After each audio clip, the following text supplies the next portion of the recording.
Russian President Vladimir Putin arrived in the United Arab Emirates Wednesday on a lightning visit, one that the Russian authorities and state media are playing up. This is one of the few foreign trips Putin has made since he ordered his troops to invade Ukraine. The trip was politically charged, but Putin assured Russians it had an economic component. A number of large projects in the oil and gas sector are being implemented. We also cooperate with OPEC+. OPEC Plus is a group of countries allied with OPEC, led by Russia.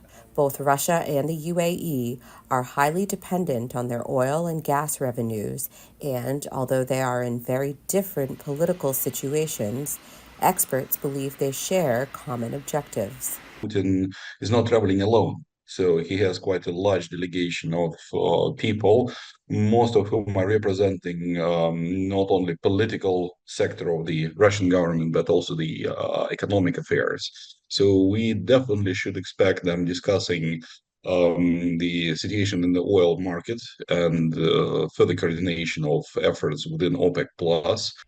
In the context of Moscow's confrontation with the West, the Kremlin sees an opportunity in this type of high-level meeting to show its domestic audience that Russia is not isolated despite international sanctions. In addition to the UAE, Putin's tour included Saudi Arabia, which has close relations with Washington. As the war between Israel and Hamas continues to make international headlines, analysts say images of Putin visiting with the Saudis give Moscow an opportunity to portray itself as a counterweight to the United States. The West, and the United States especially, but Europe too, has so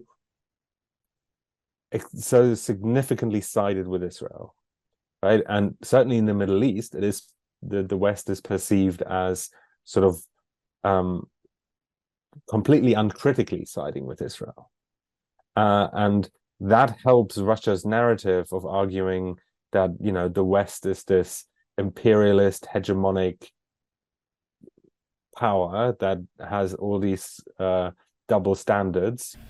Russia faces a second winter in its war against Ukraine, international isolation, and an economy weakened by a drop in world oil prices, all of these elements forcing the Russian leadership to look to its few remaining friends. For the VOA Moscow Bureau, Elizabeth Cherneff, VOA News.